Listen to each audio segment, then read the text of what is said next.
Welcome to Cheaters Theater. Over 95% of you watch without subscribing. Please like the video, subscribe, and turn on the bell. And tell us, where are you watching from? We'd love to know. Let's begin. Jonah Merrick sat in his office at Brookfield Community College, grading papers.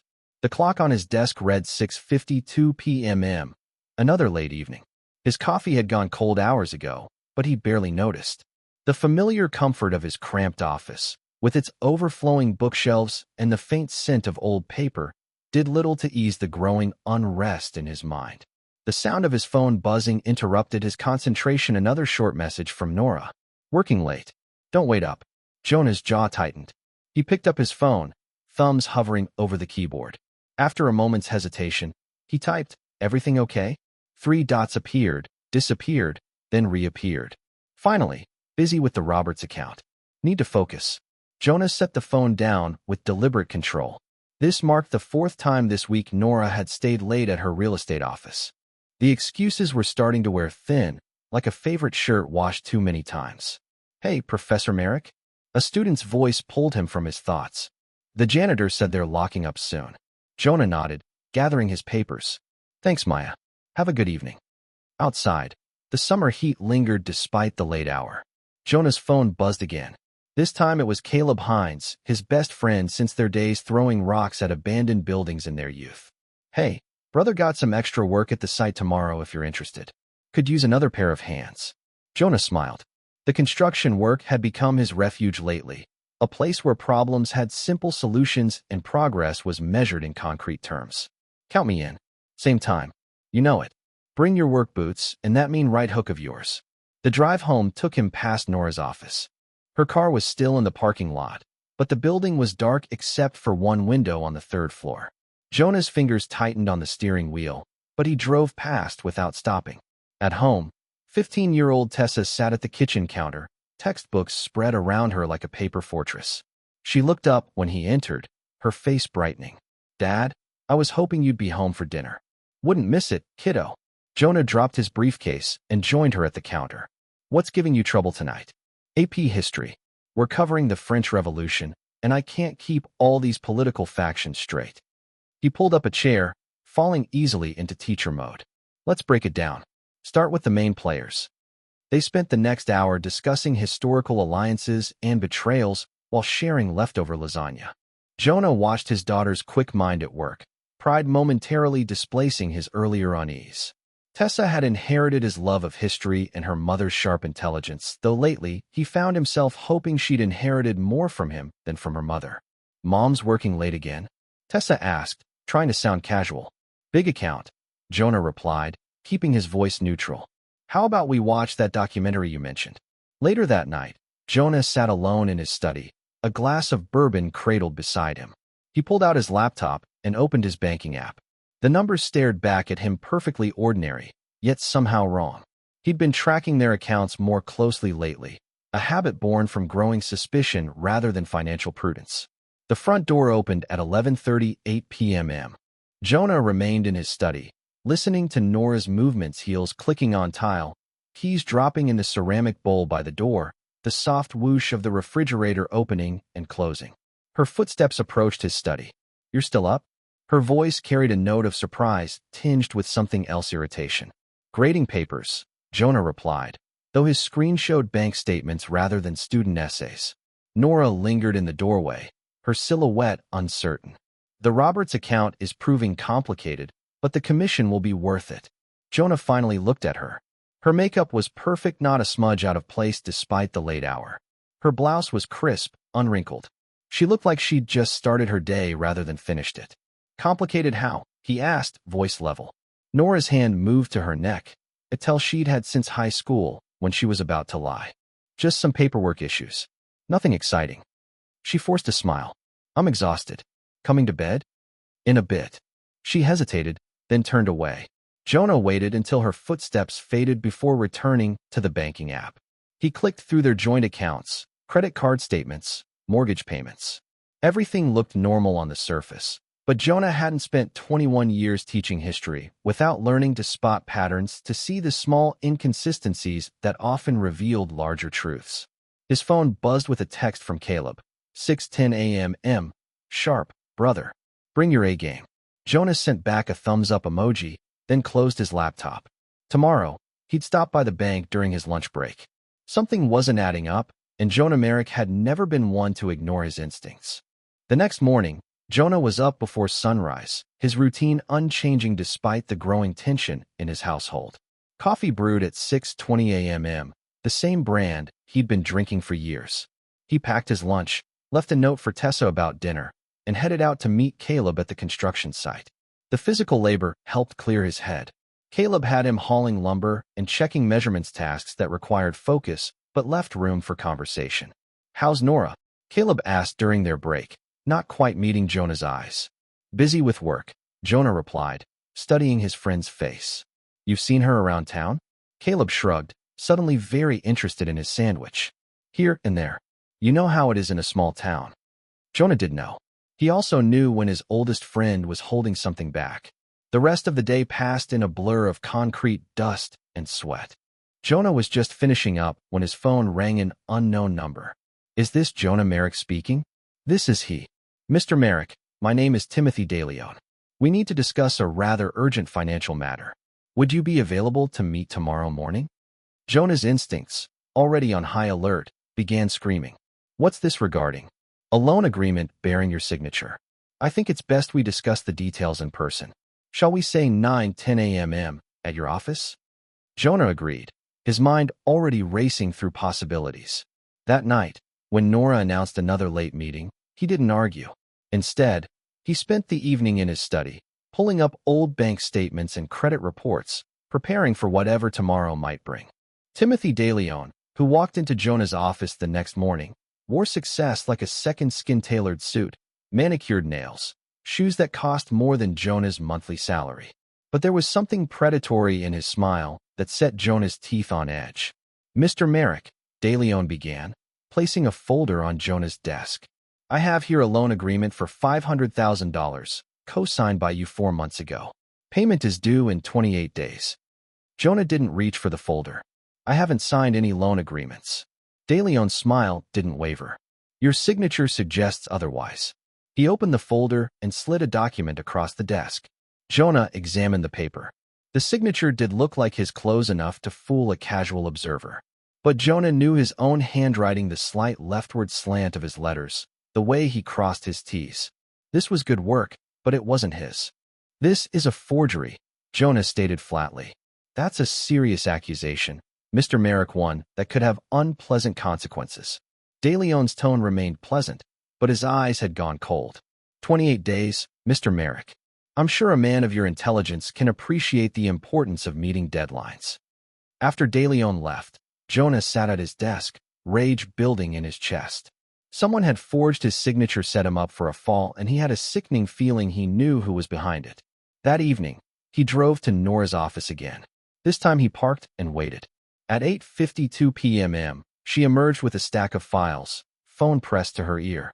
Jonah watched as she loaded everything into her car and drove away, not toward home, but in the opposite direction. He followed at a discreet distance.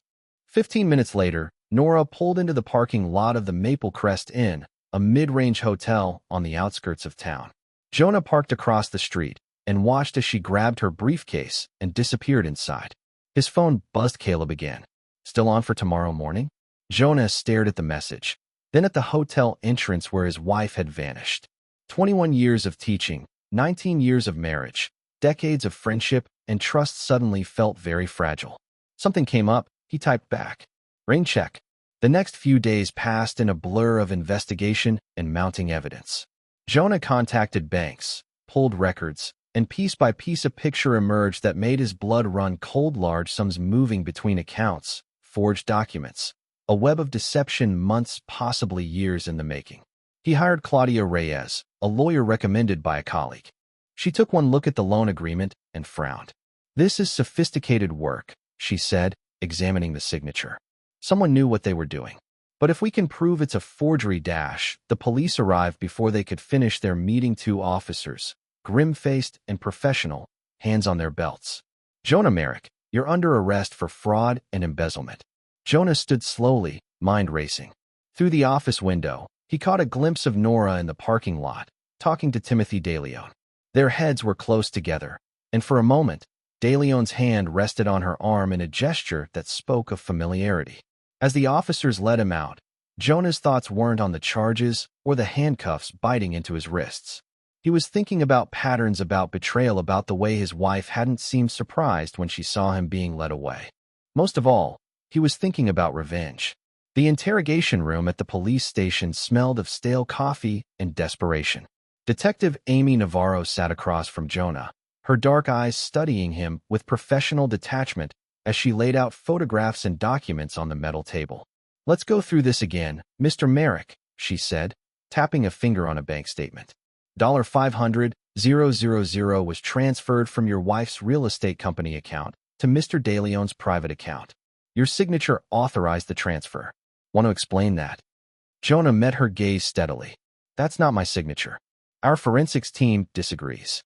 Navarro slid another document forward, detailed analysis of the signature comparison. "They say it's a 98% match. Then your forensics team needs better equipment." Jonah replied, his voice hard. "I didn't sign anything. You teach history at Brookfield Community College, correct?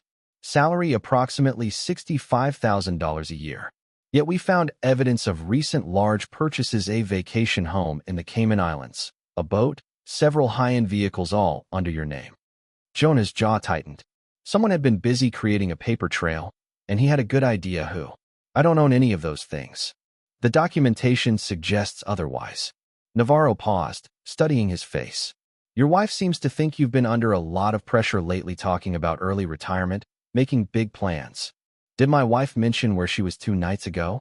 Jonah asked quietly. "The Maple Crest Inn, perhaps?" Navarro's expression didn't change, but something flickered in her eyes. "Mr. Merrick, you're facing serious charges. This isn't the time to make unfounded accusations." "Nothing I've said is unfounded, detective. But you're right about one thing: someone has been under pressure. Someone has been planning something. Just not who you think." The door opened, and Claudia Reyes strode in, briefcase in hand. "This interview is over. My client won't be answering any more questions without me present." After the detective left, Claudia turned to Jonah. "They've got a strong circumstantial case: the signature analysis, the financial records, the purchases. Someone did their homework." "Nora," Jonah said flatly. "She's behind this. That's a serious accusation to make about your wife. Do you have proof?" "Not yet, but I will." He leaned forward, voice low and intense. "What are my options? Right now, not great. The evidence against you is circumstantial but convincing. We need something concrete to prove your innocence. In the meantime, you'll be held until your arraignment. I'll try to get bail set, but with the amount involved, she left the sentence hanging." Jonah nodded, his mind already working through scenarios. "I need you to do something for me, Claudia. Check into Timothy DeLeon's background. Something about him isn't right." "I'll look into it. But, Jonah, be careful. These people, whoever they are, they're organized, they're connected, and they've clearly been planning this for a while." Jonah smiled, but there was no warmth in it. "So have I. They just don't know it yet." The courtroom was packed on the day of sentencing. Jonah stood before the judge, his back straight, his face impassive. Behind him, he could feel Nora's presence, could practically taste the false concern she projected for the court's benefit. Judge Leonard Paxton peered down from his bench, reading from the sentencing document. "Mr. Merrick, you have been found guilty of serious crimes. The evidence presented shows a calculated attempt to defraud and embezzle substantial sums of money. While your previous clean record has been taken into consideration, Jonah tuned out the judge's voice, focusing instead on the subtle movements behind him. He didn't need to turn around to know that Caleb was sitting next to Nora, offering silent support, his best friend and his wife, united in their betrayal. Therefore, it is the judgment of this court that you be sentenced to 4 years in a medium-security correctional facility." The gavel's bang echoed through the courtroom. Jonah heard Nora's perfectly timed gasp of distress, heard the murmurs of the spectators. His attention, however, was fixed on Claudia Reyes, who was already preparing their next steps. "We'll fight this," she whispered as he was led away. "The evidence is circumstantial. We can dash." "No." Jonah cut her off. "No appeals. Save your energy, Claudia. There are other battles coming." Processing into prison was a blur of paperwork, fingerprints, and institutional clothing.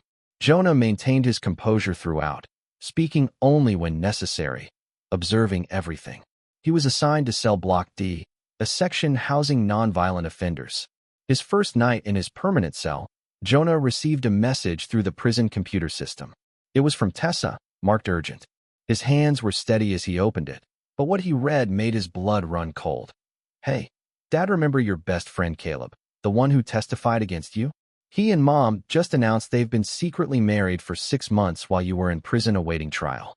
They've been planning this since before she hired that contracted attacker to hurt you, the one who confessed and cleared your name." Jonah read the message 3 times, each word burning itself into his brain. His wife and best friend married. The conspiracy deeper than he'd imagined. And a hired attacker, failed attempt on his life. He sat on his bunk, letting the rage wash through him in waves. Each breath brought new clarity, new purpose. They hadn't just tried to destroy his life, they had tried to end it. And now they thought they'd won. Thought he was safely contained while they enjoyed their victory. Jonah smiled in the darkness of his cell. If any of his enemies had seen that smile, they would have run. It wasn't the smile of a beaten man. It wasn't even the smile of an angry man. It was the smile of a man who had just found his true purpose. The metal bars of Cell Block D clanged shut behind Jonah Merrick. His new home measured 8 by 10 feet, with a narrow bunk and a stainless steel toilet sink combination. The previous occupant had left behind faded pinups and religious pamphlets, which Jonah immediately tore down. "Merrick," a guard called out. "Yard time in 5. Jonah nodded, face expressionless. Prison routine was simple. Wake up, eat, exercise, work detail, sleep. The simplicity suited him. It gave him time to think, to plan, to observe. In the yard, Jonah claimed a spot against the fence, watching the other inmates. Groups had formed based on unspoken rules: the contraband crowd near the basketball court, the white-collar offenders by the weight bench, the more violent men dominating the center space. Jonah belonged to none of them. "Hey, Professor," a voice called out. "Need some protection?" Jonah turned to face a muscular man with prison tattoos covering his arms. "No," wasn't really asking.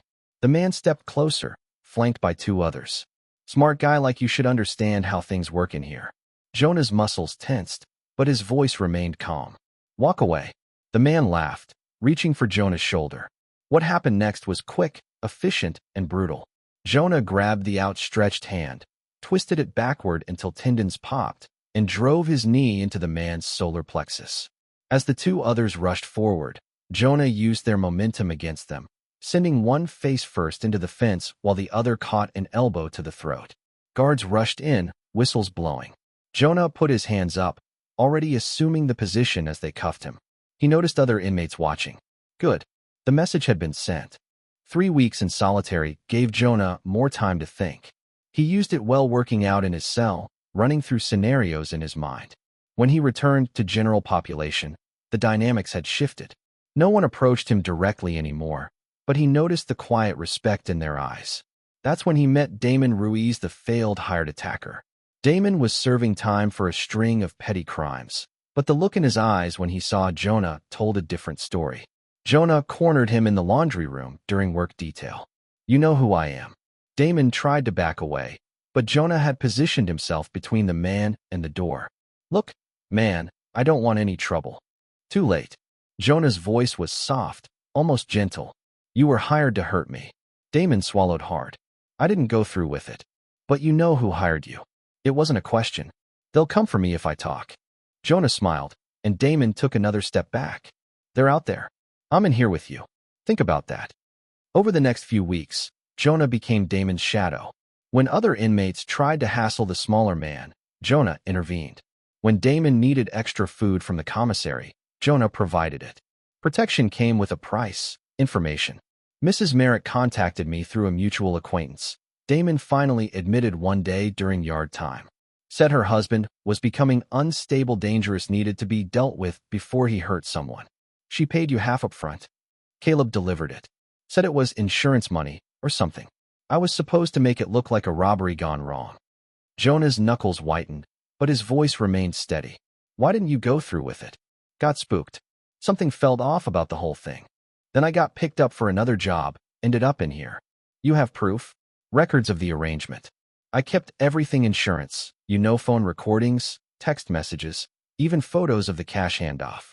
It's all hidden away. I want it all. What's in it for me? You confess, clear my name.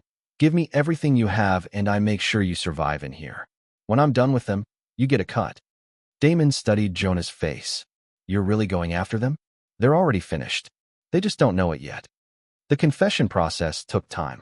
Jonah made sure Damon understood exactly what to say, what evidence to provide, and when to reveal it. He also made sure other inmates knew that Damon was under his protection. During this time, Jonah established a routine. He spent hours in the prison library, studying law books, financial regulations, and most importantly, the history of retribution. He took notes in a small journal, writing in a code he developed based on historical ciphers. Other inmates began to notice Jonah's presence, his controlled strength. They saw how he handled problems not with brute force, but with calculated precision. Some began to offer their services, recognizing the power of a man with nothing left to lose. Nate Coe, a former hacker serving time for cyber fraud, approached Jonah during lunch. Heard you might need some technical expertise on the outside. What makes you think that? Same way I know your wife's real estate company uses outdated security protocols.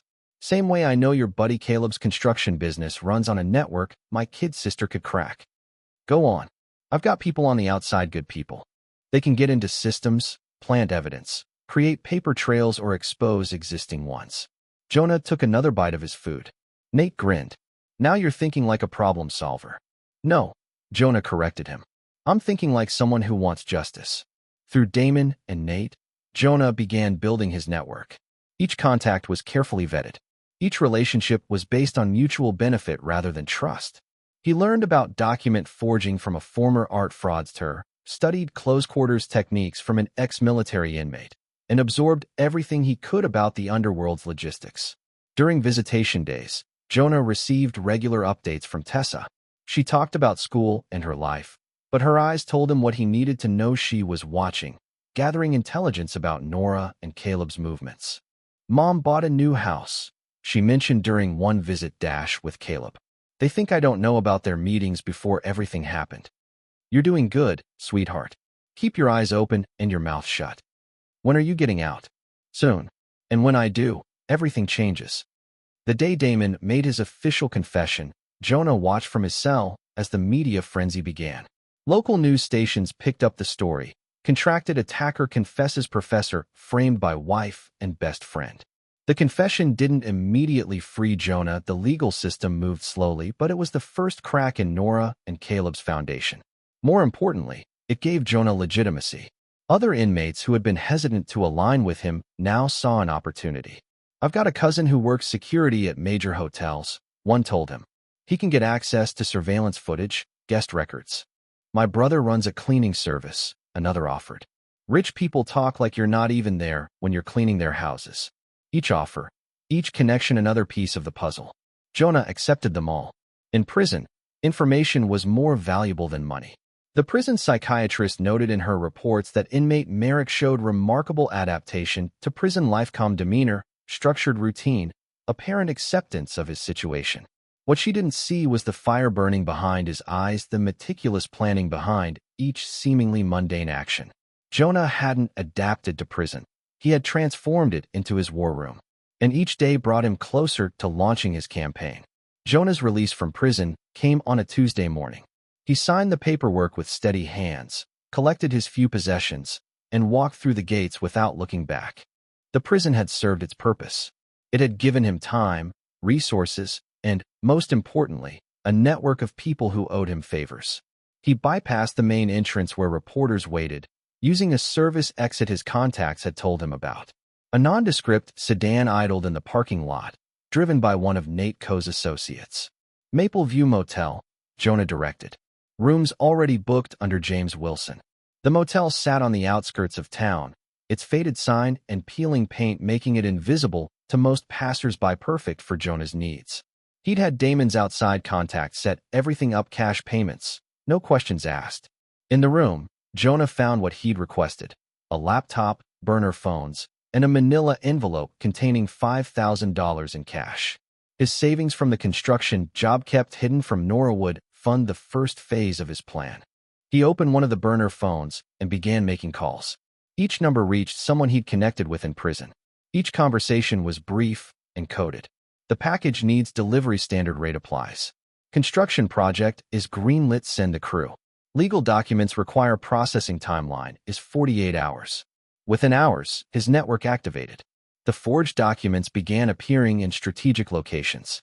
Anonymous tips led regulators to review specific transactions. A prison contact who specialized in document work created a masterful trail of evidence. Your ex is getting nervous. Owen Pike, a private investigator from Jonah's news circle, reported one evening. She's hired private security for their house. Caleb is drinking more, missing work. Show me their weak points, Jonah said. She's skimming money from client escrow accounts to cover expenses. Caleb's construction company is cutting corners on materials and bribing inspectors. They're leaving traces everywhere. And Timothy DeLeon is still involved, but keeping his distance. He senses something's wrong. Jonah nodded, adding notes to his journal. Elena Coe, Nate's sister and an outside IT specialist, created several false profiles across various professional networks' identities that would later expose Nora's illegal practices. Each profile had a carefully crafted backstory, complete with years of digital history. The profiles are ready, Elena confirmed. We've established them as legitimate industry insiders. When they start revealing information, people will listen. Jonah's combat trainer, another connection via his inside network, prepared him for physical confrontations. He learned not just fighting techniques, but how to move unnoticed, how to blend into crowds, how to approach targets without alerting them. You're not training for a sport, the trainer reminded him. You're training to end threats. At night, Jonah coordinated with his team, using burner phones and encrypted messages. Each member had specific tasks. Start with the smaller accounts, he instructed Elena. Work up to the bigger fraud. Make it look like their own greed is exposing them. The false profiles began posting subtle hints about irregularities in local real estate deals. Anonymous comments on industry forums raised questions about specific transactions. Jonah's team planted evidence of money laundering and loan fraud, making it appear as though Nora had grown careless in her success. Caleb's construction business faced similar pressure. Building inspectors received anonymous tips about code violations. Suppliers began questioning invoices that didn't match deliveries. Former employees suddenly remembered suspicious activities. Your friend is cracking, Owen reported. He's made 3 trips to his lawyer this week. Nora's furious with him for drawing attention. Jonah monitored their reactions through surveillance feeds. He watched them argue in their driveway, saw the strain in their faces at public events. The pressure was building exactly as he'd planned. The hidden cameras Owen's team installed captured their private moments, the accusations, the blame, the growing fear. Caleb drank more heavily while Nora worked increasingly long hours trying to cover their tracks. She's getting sloppy, Elena noted. Making mistakes. We don't even have to fake much. The fear is making her spiral. Jonah's network of prison contacts provided additional pressure. Former inmates who owed him favors spread rumors about investigations and informants. The shadowy crowd began distancing itself from Nora's operations. Your ex tried to contact DeLeon yesterday, Owen reported. He wouldn't take her call. Each piece of evidence was carefully crafted and strategically revealed. Jonah made sure nothing could be traced back to him. As far as the world knew, he was still a disgraced former professor trying to rebuild his life. Local news began picking up stories about questionable real estate deals. Industry blogs discussed rumors of fraud. Social media buzzed with speculation about prominent local businesspeople under investigation. Jonah watched it all from his motel room command center, coordinating his team's movements, timing each revelation for maximum impact. He had transformed from a victim into an architect, using the very systems that had betrayed him to dismantle his enemies. His network expanded beyond the initial contacts. Elena introduced him to hackers who could penetrate secure systems. Owen's surveillance team provided constant updates on his target's movements. The forger produced documents that would withstand scrutiny. The foundation is laid, Jonah told his team. Now we start pulling the threads. He monitored Nora and Caleb's reactions through live feeds, watching as their perfect life began showing cracks. Their expensive house became a prison of paranoia, their stolen wealth, a source of constant fear. Jonah's goal wasn't just punishment. It was making them experience the helplessness, the betrayal he had felt. As Phase 1 neared completion, Jonah reviewed his journal, checking off completed tasks and adjusting timelines. His transformation from wronged husband to relentless avenger was almost complete. The tools were in place. The network was active. The pressure was building. Phase 2 would begin soon, and with it, the real dismantling would commence. Later that night, Owen Pike arrived with a tablet. Your ex and her new husband bought a place in Maple Ridge, 5 bedrooms, pool, private security. They're living large on your misery. Show me everything. For the next 2 hours, Owen walked Jonah through surveillance photos, financial records, and daily routines. Nora and Caleb had grown careless in their success, leaving trails Owen's team easily followed.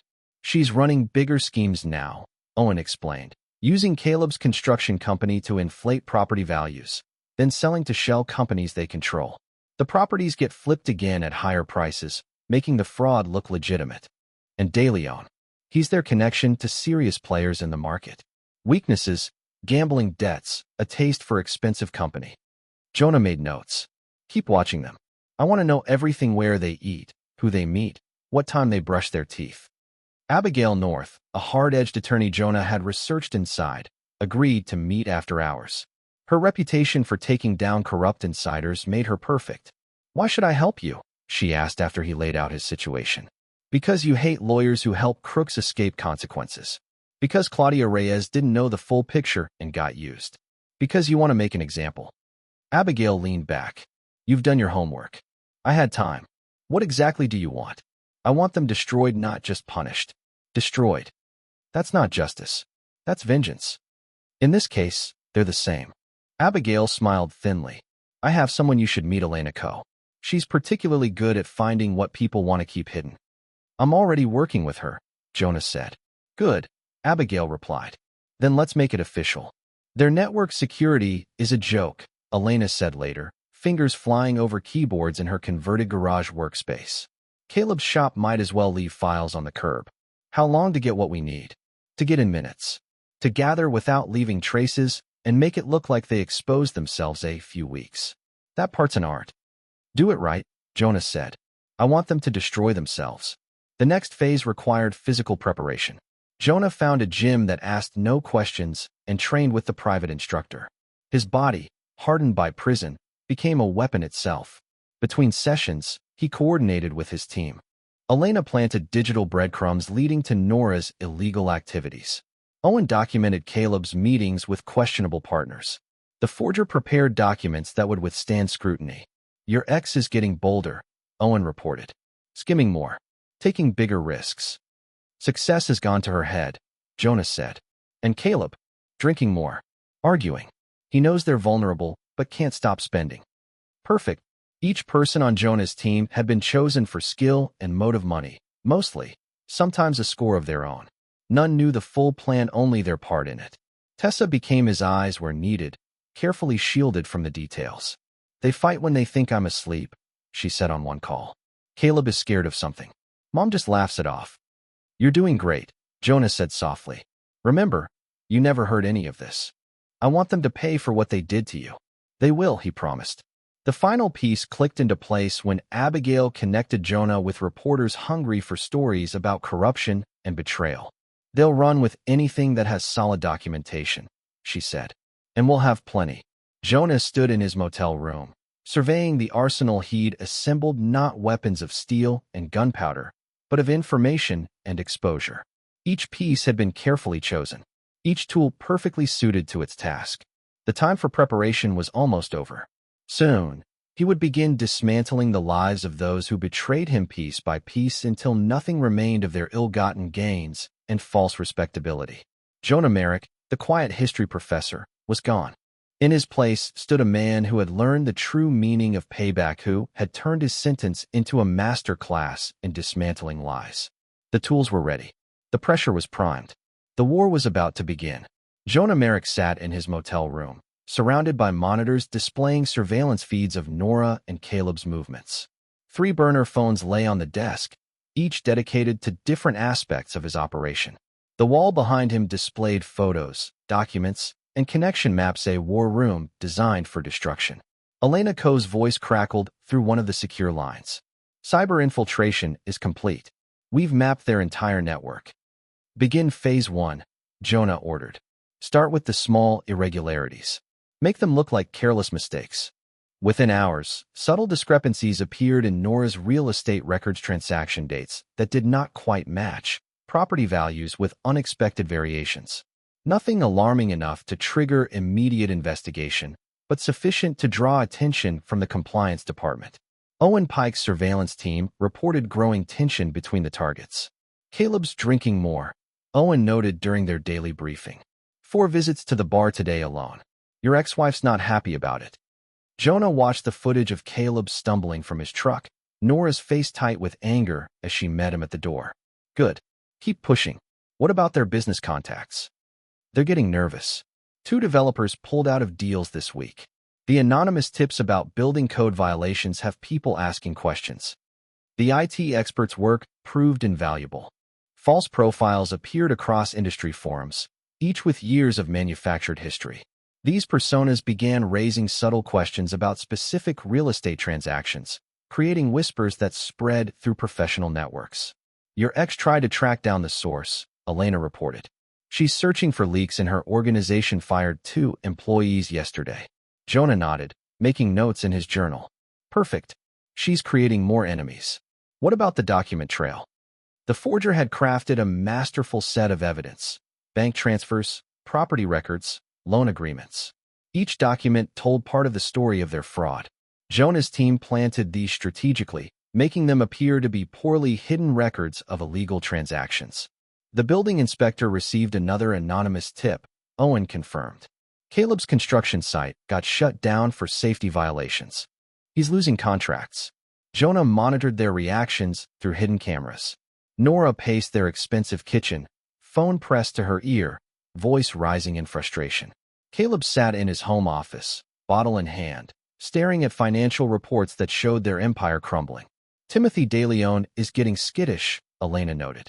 His associates are distancing themselves. The breadcrumbs we planted about money handling crimes have them spooked. The pressure mounted steadily. Jonah's combat training served him well as he moved through their social circles in various disguises. At charity events and business functions, he watched them from behind false identities, noting their growing paranoia. Your ex is making mistakes, Owen reported. Real ones now, not just our plants. She transferred money between accounts without proper documentation, left a trail even amateur investigators could follow. Jonah's network expanded beyond his initial prison contacts. Former inmates who owed him favors spread rumors in gray market circles. Legitimate businesses began quietly backing away from deals with Nora and Caleb. The local news stations are asking questions, Elena confirmed. Those industry blog posts about fraudulent deals are gaining traction. Social media is picking up the story. Each piece of evidence was carefully timed and strategically placed. Nothing led back to Jonah. To the world, he remained a disgraced former professor, keeping his head down while his targets' lives unraveled thread by thread. Hidden cameras captured their private moments, the accusations, the blame, the fear. Caleb drank heavily, missing crucial meetings. Nora worked increasingly long hours trying to plug leaks in their sinking ship. She tried reaching Timothy 3 times today, Owen noted. He's not taking her calls anymore. His people say he's reviewing their business relationship. Jonah coordinated everything from his motel command center. Each team member knew only their part, none seeing the full scope of his plan. He had transformed from victim to puppet master, pulling strings that made his enemies dance. The financial pressure intensified. Nora began shifting money between accounts desperately, while Caleb's construction company faced mounting regulatory scrutiny. Their perfect life showed widening cracks. They're fighting more, Elena reported, monitoring the home security feeds. Caleb wants to cut losses and run. Nora's refusing to let go. Jonah watched them crumble through his surveillance network. Their expensive house became a prison of paranoia. Their stolen wealth turned toxic. Each day brought new pressures, new revelations, new cracks in their facade.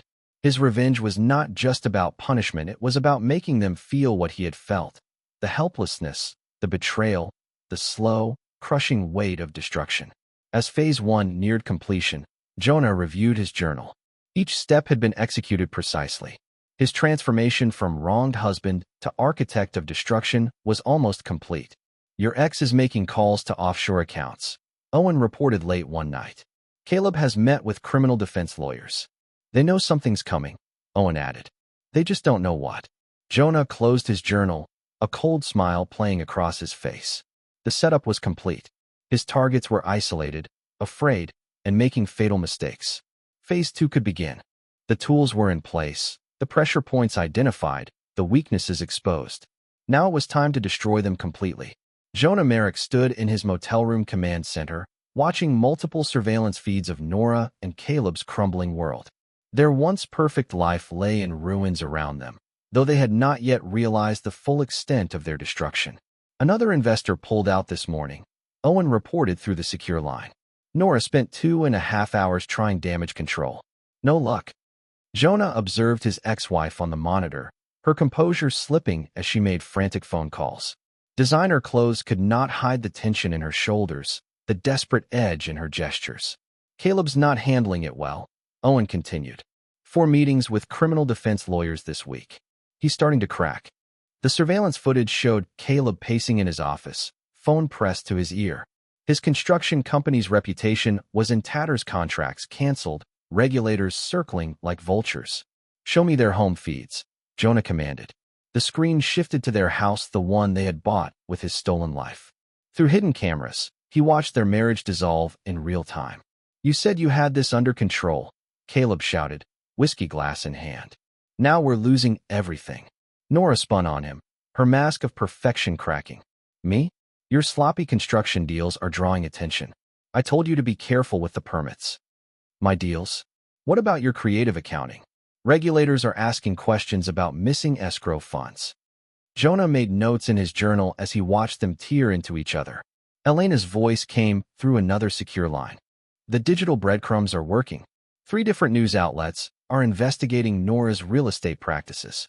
They're following the trail exactly as we planned. And Timothy DeLeon? He's running scared. Our leaks about his money-lending operation have his associates nervous. He's trying to distance himself from Nora and Caleb. Jonah nodded, satisfaction coursing through him. Abigail, are you ready with the legal documentation? Abigail North's voice was crisp and professional.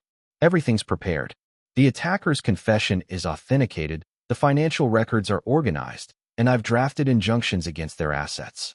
We can move whenever you give the word. Through the cameras, Jonah watched Nora and Caleb's desperate attempts to save themselves. They held dinner parties, trying to maintain appearances, but their social circle was shrinking. Former friends stopped accepting invitations. Business associates found excuses not to meet. Your daughter called, Owen mentioned. She says Caleb is drinking more, getting angry. Should we be concerned? Increase surveillance on the house, Jonah ordered. If he becomes a threat to Tessa, we move immediately. But Tessa proved more than capable of handling herself. Through the cameras, Jonah watched his daughter navigate her home life, playing her role perfectly while gathering intelligence. Mom's been shredding documents, she reported during their secure calls. Caleb caught her burning papers in the backyard at midnight. Good work, Jonah told her. Stay alert, but don't let them suspect anything. The pressure continued mounting. Anonymous tips led health and safety inspectors to Caleb's construction sites. Building permits were suddenly under review. Nora's listings attracted scrutiny from regulatory boards. They're fighting about money, Owen reported. Caleb wants to liquidate and run to Costa Rica. Nora refuses, says she won't live like a fugitive. Jonah watched their late-night argument through the surveillance feed. We could disappear, Caleb pleaded, desperation in his voice. I have contacts, I built this life, Nora snarled. I'm not running away like some criminal. We are criminals, Caleb shouted. Everything's falling apart, and you're still in denial. Jonah's informants tracked every move. Caleb's visits to seedy bars, meetings with questionable characters, Nora's attempts to bribe officials and silence would-be whistleblowers. They're making mistakes, Abigail noted during a strategy session. Desperate ones. Each attempt to save themselves only digs them deeper. Jonah reviewed the evidence his team had gathered: bank records showing fraudulent transfers, documents proving the forged loan agreement, recordings of Nora arranging the attack on his life. Everything needed to destroy them completely. Your ex tried reaching out to Timothy again, Elena reported. His people shut her down hard, said he'd go to the authorities himself if she contacted him again. Through the feeds, Jonah observed their isolation growing. Their phones rang less often. Social invitations went unanswered. Former friends crossed the street to avoid them. Caleb's getting paranoid, Owen noted. Installed new security systems, hired private guards. He knows something's coming, just not what. Jonah watched them retreat into their expensive house, their stolen paradise becoming a prison. Nora's perfect appearance showed cracks. Makeup could not hide the strain around her eyes. Caleb's drinking increased. His temper shortened. His movements grew erratic. All the pieces are in place, Abigail confirmed. The evidence is solid. The witnesses are ready. Give the word, and we start the legal proceedings. Jonah reviewed his journal one final time, checking each phase of his plan. The trap was set perfectly. His enemies had nowhere to run, no one left to trust, not even each other. Leak the first batch of evidence to the media, he ordered. Let's show them what real betrayal feels like. The destruction of Nora and Caleb's world began with a series of strikes Jonah coordinated from his command center, orchestrating their downfall with cold efficiency. Release the financial records, he ordered Elena. Start with the fraudulent property deals. Within hours, 3 major news outlets ran stories about suspicious real estate transactions. Anonymous sources provided documentation showing systematic fraud, deceptive money flows, and investor deception. Jonah watched Nora's reaction through the feeds. She sat in her home office, face pale as she read the reports. Her phone buzzed constantly, clients canceling contracts, partners distancing themselves, regulators demanding answers. Caleb's not taking it well, Owen reported. He tried contacting Timothy DeLeon again, got shut down hard. Surveillance showed Caleb's meltdown in his office. He swept everything off his desk, papers flying, before slumping into his chair with a bottle of whiskey. Your cybersecurity contact is ready, Elena announced. We can access all of Nora's business servers whenever you give the word. Do it, Jonah said. Take everything. The digital assault was comprehensive. Company emails exposed systematic fraud. Financial records revealed missing client funds. Internal documents proved deliberate code violations in Caleb's construction projects. The media is running with it, Abigail reported. 3 more outlets picked up the story. They're calling it the biggest real estate scandal the region has seen in years. Jonah watched his targets unravel through multiple camera feeds. Nora paced her office, making desperate calls to manage the damage. Caleb drank heavily, his construction empire crumbling. Time to release the attacker's confession, Jonah ordered. The recording hit the news like a bomb. The detailed account of Nora hiring someone to have Jonah harmed, backed by phone records and financial transfers, sent shockwaves through the community. Police just reopened the investigation into your case, Abigail announced. They're reviewing everything: the loan fraud, the embezzlement, the attempted harm. Jonah observed as police cars pulled up to Nora's office. Through the feeds, he watched her escorted out in handcuffs, mascara streaked with tears. Caleb's trying to run, Owen reported urgently. He's at the airport trying to book a flight to Costa Rica. No, Jonah said coldly. He doesn't get to escape. One call to federal authorities ensured Caleb never made it past security. Jonah watched through airport cameras as agents surrounded his former friend, taking him into custody. Timothy DeLeon has been arrested, Elena reported. Federal agents raided his offices this morning. They found everything: money lending records, laundering trails, connections to organized crime. The media coverage was relentless. News vans parked outside Nora and Caleb's homes. Former friends and associates gave interviews, distancing themselves from the scandal. Their carefully constructed social facade crumbled completely. Your daughter's safe? Owen confirmed. She's staying with her aunt until this blows over. Jonah watched the police raids through multiple feeds. Officers boxed up documents from Nora's office. Agents seized computers from Caleb's company. Their empire of lies collapsed piece by piece. In county jail, Caleb broke first. Jonah observed through security cameras as his former friend confessed to investigators the fraud, the conspiracy, the plan to have Jonah harmed. He's trying to make a deal, Abigail reported, offering to testify against Nora in exchange for leniency. No deals, Jonah ordered. Make sure prosecutors have everything, all the evidence, all the connections. I want them buried. The preliminary hearing was a media circus. Jonah watched from the back of the courtroom as Nora and Caleb were led in wearing prison jumpsuits. Their eyes met his briefly. He saw the moment they realized who had orchestrated their destruction. Please, Caleb mouthed, reaching toward Jonah as guards led him past. I'm sorry. Jonah turned away, his face hard. Sorry meant nothing now. Forgiveness was not in his vocabulary anymore. The evidence was overwhelming. Bank records, witness testimony, digital forensics, a mountain of proof showing years of fraud and criminal conspiracy. The attackers' testimony about the plan to have Jonah harmed sealed their fate. Prosecutors are offering 32 years, Abigail reported. No possibility of early release. Jonah nodded, satisfaction flooding through him as he watched his enemies crumble. Their expensive lawyers could not save them. Their social connections abandoned them. They faced their fate alone just as they had left him. Final phase. Jonah ordered his team. Release everything to the media. Show the world exactly who they are. The complete story hit the news. The betrayal, the frame-up, the plan to have him harmed. Jonah's name was cleared completely. Public opinion swung hard, condemning Nora and Caleb while recognizing Jonah as a victim of terrible injustice.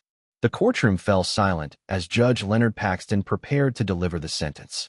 Jonah sat in the gallery, watching his former wife and former best friend standing before the bench in Prison Orange. The crimes committed by the defendants show a level of calculated cruelty this court rarely sees, the judge declared. The systematic fraud, the false imprisonment of an innocent man, and the plan to have him harmed demonstrate a complete disregard for human dignity. Jonah observed Nora's perfect posture finally break as the judge continued. Caleb swayed slightly, his face ashen. Therefore, this court sentences each defendant to 35 years in federal prison. Additionally, all assets gained through criminal activity will be seized and directed to restitution for their victims. The gavel's bang echoed through the courtroom. Jonah watched without expression as guards led Nora and Caleb away. Their eyes met his one final time, Nora's filled with a desperate plea, Caleb's with broken resignation. Jonah turned away from them both. Their fate was sealed, their destruction complete. Outside the courthouse, reporters surrounded him. Mr. Merrick, how does it feel to be exonerated? The truth comes out, Jonah replied simply. Justice has been served. Abigail met him at her office afterward to handle the paperwork. The restitution orders are being processed. You'll receive full compensation for all financial damages. The money doesn't matter, Jonah said. Making them pay was what mattered. His lawyers studied him carefully. They'll never recover from this, their reputations destroyed, their assets seized, their freedom gone. Was it worth it? Jonah's face remained impassive. They tried to destroy me, tried to take my life, my freedom, my daughter. There's no forgiveness for that. Later, he met Tessa at a small cafe away from the media attention. His daughter had grown stronger through the ordeal, her innocence replaced by hard-won wisdom. What happens now, Dad? We start over, Jonah replied. Somewhere new, away from all this. Tessa nodded, understanding in her eyes. Mom tried to call me from jail. I didn't answer. Good. She made her choice. She has to live with it. Jonah had already arranged their fresh start. A house in a different city, new opportunities, a clean slate. The betrayal had changed him, transformed him from a trusting teacher into someone harder, someone who understood the true face of human nature. His network of contacts gradually dispersed, their roles complete. Each received the promised payment. Their connections to him severed cleanly. One last thing, Owen reported during their final meeting. Caleb tried to send you a letter from prison. Want me to get rid of it? Burn it, Jonah ordered. The past is dead. He sold the house he had once shared with Nora, erasing all traces of his old life. The gentle professor who had trusted too easily was gone, replaced by someone stronger, more ruthless, more aware of humanity's capacity for betrayal. Local media portrayed him as a victim who had triumphed over injustice. Jonah let them tell that story. It served his purposes. But he knew the truth was darker, more complex. He had become what circumstances demanded, a man capable of destroying his enemies completely, without mercy or hesitation. The final piece of evidence, his revenge journal, he burned page by page. Its purpose was fulfilled, its detailed plans executed perfectly. What remained was a new future, unmarked by the past shadows. As Jonah and Tessa prepared to leave town, he took one last look at the city that had witnessed his transformation. The betrayal had broken the man he was, but from those shattered pieces emerged someone stronger, someone who would never be vulnerable again. "Ready?" Tessa asked, understanding in her eyes. Jonah nodded, turning away from the past. He had won, not just survived, but triumphed. His enemies were destroyed, his name cleared, his daughter safe beside him. The cost had been his old self, his capacity for trust, his belief in human goodness. A fair trade, he decided, for the power to protect what mattered and to punish those who deserved it. The old Jonah Merrick was truly gone. In his place stood someone new, someone forged in betrayal's fire, tempered by payback, and ready to face whatever challenges lay ahead. He had become the master of his own fate, and he would never be betrayed again. Epilogue. 10 years later, Jonah Merrick stood at the window of his corner office in Cambridge, watching the city bustle below. At 53, his hair had touches of gray at the temples, but his physique remained strong, maintained by the same disciplined routine he developed in prison. The prestigious Amherst College History Department had been eager to hire him 4 years ago. His published works on historical revenge societies had earned him a reputation as a leading expert in the field. On his desk sat a newspaper clipping from his old hometown. Nora Lang Merrick, now simply Nora Lang again, had been denied parole for the 4th time. The board cited her continued lack of remorse as the primary factor. 24 years remained on her sentence. Jonah's phone buzzed. A text from Tessa. "Dad, remember Emma's graduation is next weekend. Elena says you better not miss your granddaughter walking." A small smile crossed his face. Tessa, now 25, had built a successful life in Seattle. Her cybersecurity firm, built partially with skills learned from Elena, co-specialized in protecting small businesses from fraud. She had married a software developer named Michael Ross, and their daughter Emma had become the light of Jonah's life. The lessons of betrayal had not been lost on Tessa. She had grown into a formidable woman, careful with trust, but fiercely protective of those who earned it. She never spoke of Nora and had never visited her in prison. As far as Tessa was concerned, her mother had ended the day Jonah was arrested. His desk phone buzzed. "Dr. Merrick, Owen Pike is here to see you. Send him in." Owen had aged well, his private investigation business, thriving after Jonah's case, made his reputation. He still did occasional work for Jonah, keeping tabs on various players from their shared past. "Caleb died last night," Owen announced without preamble. "Prison heart attack. He'd been declining for months." Jonah absorbed the news without visible reaction. Caleb had received 35 years, but served only 10. Death had granted him an early release. "Any last messages?" Jonah asked, though he already knew the answer. "Same as always, he tried writing you again last month. Still begging for forgiveness." Jonah turned back to the window. Caleb had written regularly for the first few years, each letter filled with apologies and explanations. Each one had been returned unopened or burned unread. Jonah's capacity for forgiveness had died in that prison cell a decade ago. What about Timothy DeLeon? Still in protective status after rolling on his network. Couldn't survive on the outside. Lives in New Mexico under a new name, selling cars, if you can believe it. Jonah nodded. DeLeon had cut a deal, trading information for a reduced sentence. He served 5 years and emerged to find his network dismantled, his connections gone. Jonah had made sure of that. And our old team? Owen settled into a chair, pulling out his tablet. Elena Ko is running her own cybersecurity consultancy in Singapore, very successful, very legitimate. She still sends holiday cards. Jonah glanced at the digital frame on his desk. Elena had attended Tessa's wedding 3 years ago, one of the few connections from that time he maintained. Nate Ko got out last year. Owen continued. His sister set him up with a job at her company. He's staying clean, doing systems audits for banks. The forger Evan Holbrook went legitimate too, does art restoration in Chicago.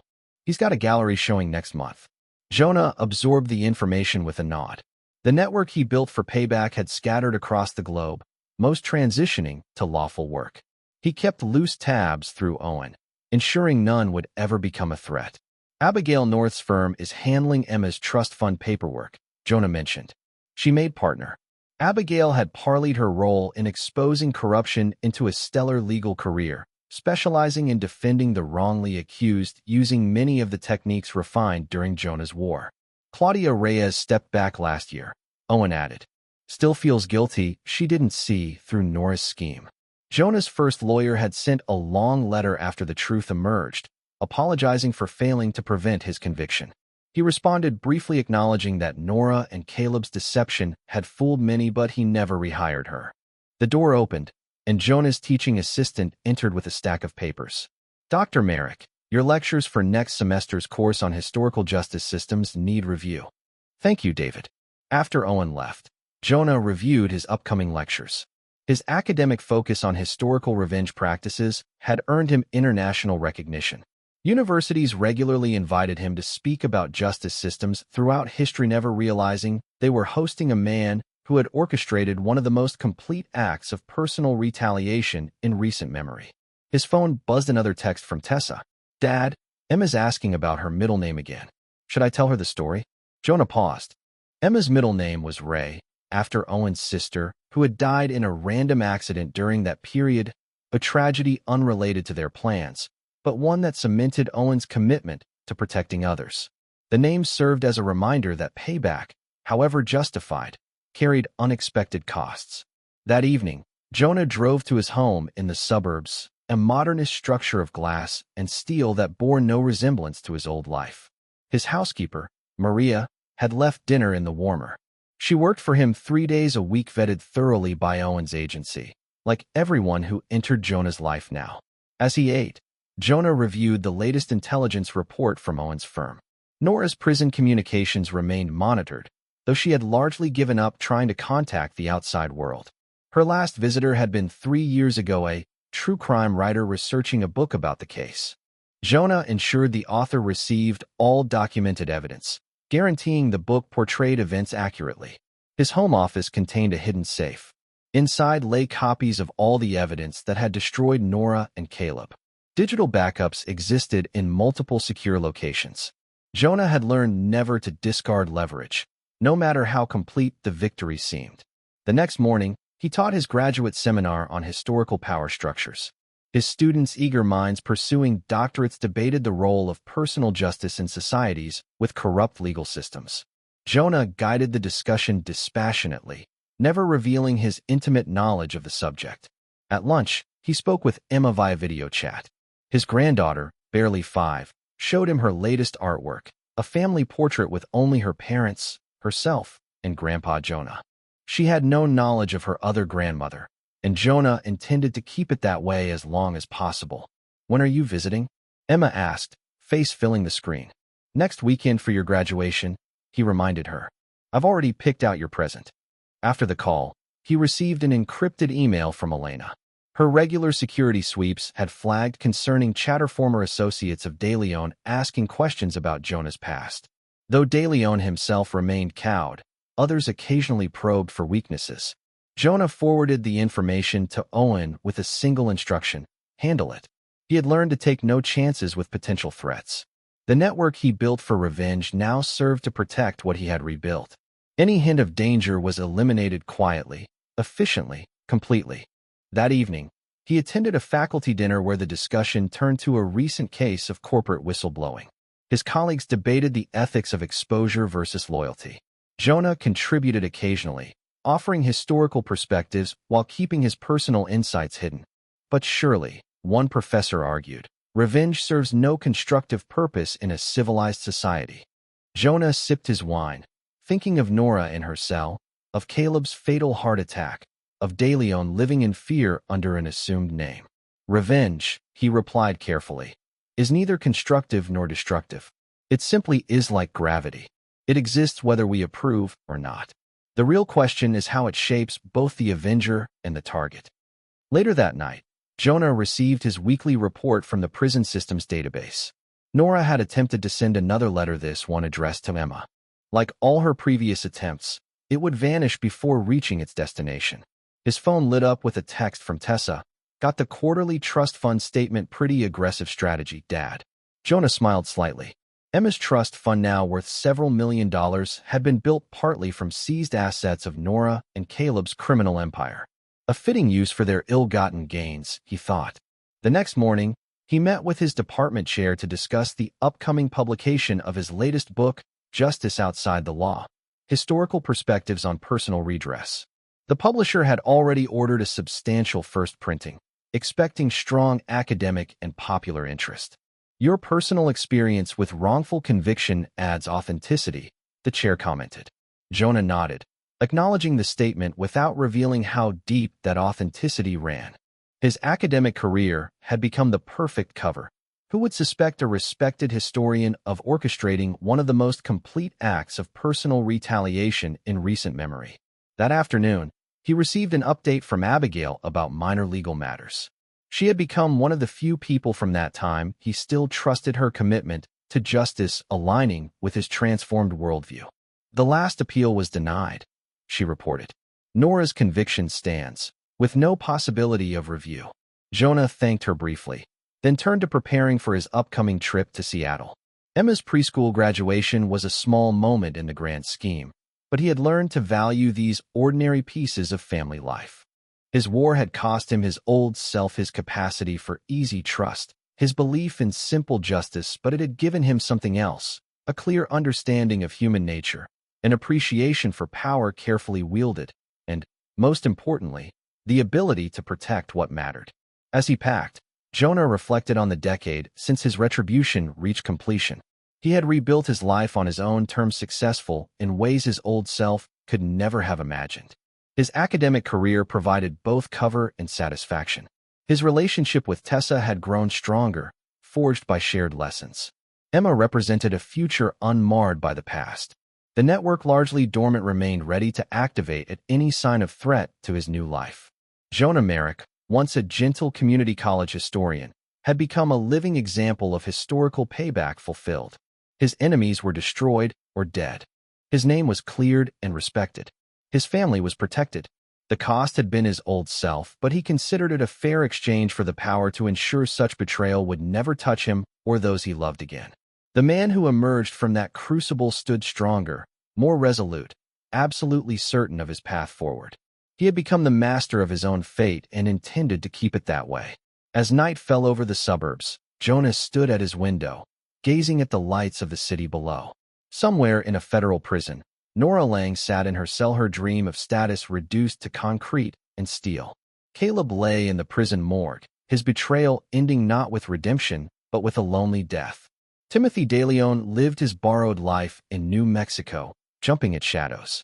Jonah's phone buzzed one final time. Tessa, sending a photo of Emma, trying on her graduation outfit. The image brought a rare, genuine smile to his face. This was what he had fought for, what his campaign had ultimately protected.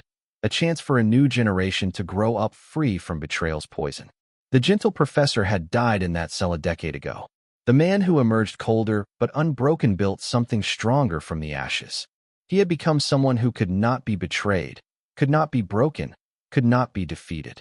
And he would keep it that way no matter the cost. That's the end of today's story. If you haven't yet, please like the video, subscribe, and turn on the bell. What are your thoughts? Share them in the comments. We read them all. And thanks for watching. You're always welcome here.